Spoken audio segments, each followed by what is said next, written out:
మంజాల screen talks స్వాగతం సుస్వాగతం. ఈరోజు ఉగాది రోజున ఇటు పవన్ కళ్యాణ్ నటించినటువంటి ఉస్తాద్ భగత్ సింగ్, ఇంకోవైపు దురంధర్ పార్ట్ 2 విడుదలయ్యాయి. నిజానికి ఈ ఉస్తాద్ భగత్ సింగ్ అనే సినిమా ఎర్లీగా విడుదల చేశారు, కొద్ది ముందుగా జరిపారు. అంటే డిస్ట్రిబ్యూటర్స్ అంతా కూడా ఉగాది నాడు విడుదల చేయమని ప్రొడ్యూసర్ మీద ప్రెజర్ తీసుకురావడం.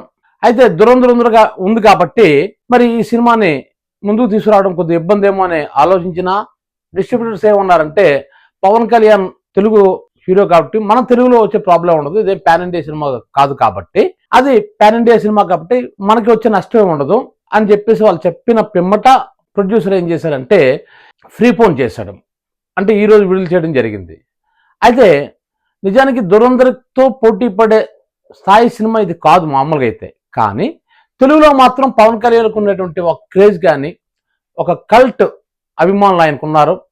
సో అందుకోసమే ఇది సర్వైవ్ అవ్వడానికి ఎక్కువ అవకాశం ఉంది అన్న ఉద్దేశంతో ప్రొడ్యూసర్ ఈ సినిమాకి పోటీగా ఆ సినిమా దించారు. నిజంగా పోటీ కాదు, ఎందుకంటే ఒక విషయం ఇక్కడ గమనించాలి.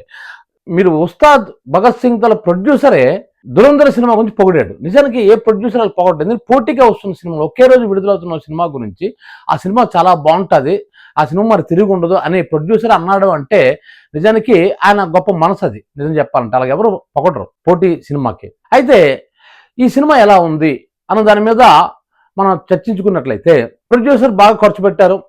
ముఖ్యంగా పవన్ కళ్యాణ్ ఇంకా చెప్పాలంటే సింగిల్ హ్యాండ్తో ఆ సినిమాని నడిపించాడు. నిజం చెప్పాలంటే అంటే మొత్తం సినిమా భారం అంతా కూడా పవన్ కళ్యాణ్ భుజాల మీద ఉంది. పవన్ కళ్యాణ్ సాధారణంగా ఏంటంటే చిరంజీవిలో పవన్ కళ్యాణ్లో ఒక క్వాలిటీ కలిసి ఉంటుంది. ఏంటంటే అది ఇద్దరి మధ్య పోరుకోటి ఉంటుంది. కామెడీ బాగా పండించగలరు, ఇది మొదటి పాయింట్. అంటే యాక్షన్ సీన్స్లో కూడా కామెడీ పండించగలరు వీళ్ళు. మీరు అత్తారింటికి దారేది చూసినా మంచి ఫైటింగ్ మధ్యలో ఒక రైమింగ్ ఒక డైలాగ్ కొట్టడం, ఇదేంటి ఇలా చెప్పేసానని అనడం, సీను సిద్ధప్ప ఇలాంటి డైలాగ్స్ చెప్పడం, ఫైటింగ్ సీన్లో డైలాగ్స్ చెప్పడం, అందులో మళ్ళీ కామెడీని పండించడం, ఇలాంటివి వీళ్ళిద్దరు కొట్టిన పిండి. అలాగే నాకు తెక్కు ఉంది దానికి లెక్క ఉందని గబ్బర్ సింగ్లో డైలాగ్ కావచ్చు. ఇలా చూసుకున్నట్లయితే ఒక ఫైటింగ్ సీన్స్లో కూడా కామెడీని సృష్టించే కెపాసిటీ ఇద్దరు అన్నదమ్ములకు ఉంది. అందులో అతిశయోక్తి లేదు. పవన్ కళ్యాణ్ మంచి actor, no doubt at all. ఆయన చాలా బాగా చేస్తారు. ఆయన సినిమాలు నాకు కూడా చాలా ఇష్టం. అయితే ఇక్కడ పొరపాటు ఎక్కడ జరిగింది అంటే, ఎప్పుడైతే ఫ్రీ ఫోన్ చేశారో ఆటోమేటిక్గా దేవిశ్రీ ప్రసాద్ బిజీగా ఉండడం వల్ల బ్యాక్గ్రౌండ్ స్కోరు తమనికి అప్పచెప్పడం, ఆయనకు టైం లేకపోవటం, బ్యాక్గ్రౌండ్ స్కోర్ ఒకటి వీక్ అయింది అంటున్నారు ఈ సినిమాకి. రెండోది ఏంటంటే స్క్రీన్ ప్లే బాగోలేదు, కరెక్ట్గా లేదు. హరీష్ శంకర్ ఇంకా కొంచెం జాగ్రత్తలు తీసుకుంటే బాగున్నాను. డైలాగ్స్ అయితే బాగుంది, నక్షత్రం గోత్రం అన్న ఆ డైలాగ్ అయితే బాగా పేలింది. అయితే స్క్రీన్ ప్లేలో కొద్దిగా లోపాలు ఉన్నాయి, డైలాగ్స్ పరంగా బాగుంది అంటున్నారు. రెండోది ఏంటంటే ముఖ్యంగా ఇద్దరు హీరోలను పెట్టిన తర్వాత శ్రీలీల క్యారెక్టర్లో ఉన్నాయి అంటే సెంటిమెంట్ సరిగ్గా పండలేదు, శ్రీలీల చనిపోయే సీన్లో సరిగ్గా సెంటిమెంట్ పండలేదు అని కూడా అంటున్నారు. ఇంకా రాశి కన్నా వరకు అయితే బాగానే ఉందంటున్నారు. పాటలు సోషోగా ఉన్నాయి. నెక్స్ట్ ఏంటంటే వాళ్ళు వస్తున్నప్పుడు కొన్ని సీన్స్లో పవన్ కళ్యాణ్ తాలూకా పాత పాటలు గట్ట వేయటం గట్ట చేశారు. సో అలా కాకుండా కొత్తగా ఏదైనా సరే ట్యూన్ చేసి బాగుండేది అనేది కూడా విమర్శకులు దాన్ని పాయింట్అవుట్ చేస్తున్నారు. ఏదైనప్పుడు కూడా ఉస్తాద్ భగత్ సింగ్లో పవన్ కళ్యాణ్ యాక్టింగ్ వరకు పెర్ఫార్మెన్స్ వరకు చాలా బాగా చేశాడు. నెక్స్ట్ ఏంటంటే అంతకుముందు వచ్చే సినిమా ఓజీ కావచ్చు, అంతకుముందు వచ్చేది హరిహర వీరమల్లు కావచ్చు, అక్కడ టైం కేటాయించలేకపోయాడు. కానీ ఈ సినిమాకి టైం కేటాయించాడు. కేటాయించినప్పుడు కూడా హరీష్ శంకర్ సరిగ్గా దాన్ని ఉపయోగించుకోలేకపోయాడు అన్న విమర్శ మాత్రం వస్తుంది. లేకపోతే మరికొన్ని జాగ్రత్తలు కానీ తీసుకున్నట్లయితే ఈ సినిమా ఎక్కడికి వెళ్ళిపోయేదని. కాకపోతే సెకండ్ హాఫ్ చాలా ల్యాగ్ అయిందని, కొన్ని ఇల్లాజికల్గా ఉన్నాయని. అఫ్కోర్స్ సినిమా అంటేనే ఇల్లాజికల్, అంతా లాజికల్గా ఎవరు తీయలేరు కూడాను. కాకపోతే అంటే పవన్ కళ్యాణ్ తాలూకా రేంజ్కి తగ్గట్ట ఇంకా బాగా చూపించడం బాగుంది. ఎందుకంటే హరీష్ శంకర్ పవన్ కళ్యాణ్ తాలూకా అభిమాని. అలాగే మీరు ఇంతకుముందు చూస్తే ఓజీ డైరెక్టర్ కూడా పవన్ కళ్యాణ్ బాగా అభిమాని. ఆ ఓజీలో పవన్ కళ్యాణ్ చాలా చక్కగా చూపించాడు. ఓజీలో పవన్ కళ్యాణ్ పెర్ఫార్మెన్స్ కానీ ఆ సినిమా కానీ ఒక లెవెల్లో ఉంది అన్నారు. దాంతో ఇప్పుడు పోల్చుకోవడం జరిగింది. ఆ పోల్చుకోవడం వల్ల కొంత మైనస్ అవుతుంది ఈ సినిమాకి. ఇంకో దురంధర్ చూస్తే అది పాన్ ఇండియా మూవీ కాదు. దాన్ని చూసిన వాళ్ళు కూడా క్లియర్గా ఏం చెప్తున్నారంటే అసలు ఈ సంవత్సరానికి ఎంతకంటే బెస్ట్ మూవీ మరి రాదు.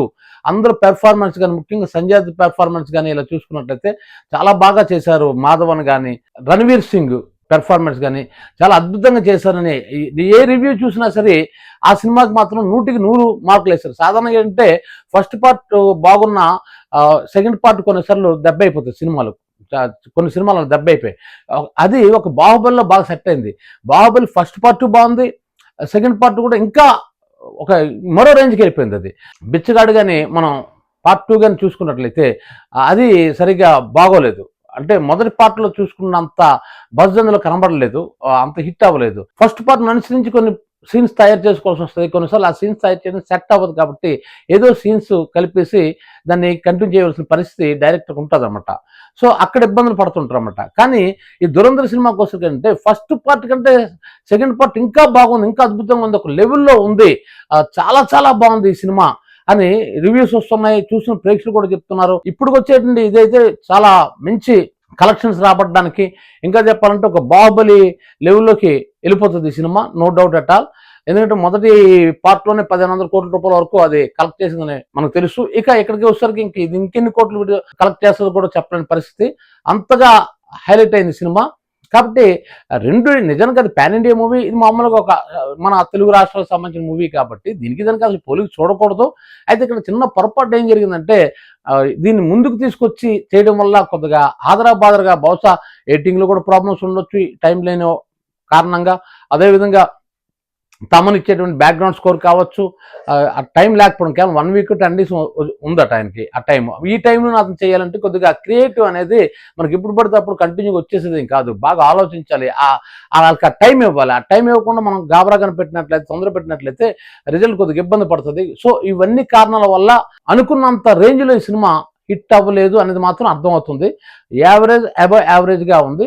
అయితే ఏదైనప్పుడు కూడా పవన్ కళ్యాణ్ యాక్టింగ్లో మాత్రం సూపర్గా ఉందంటే, పవన్ కళ్యాణ్ యాక్టింగ్ కూడా అంటే ఆయన చాలా చక్కగా ఉన్నాడు ఈ సినిమాలో, ఆయన చాలా బాగున్నాడు ఈ సినిమాలో, చాలా యాక్టివ్గా ఉన్నాడు అని కూడా అంటున్నారు.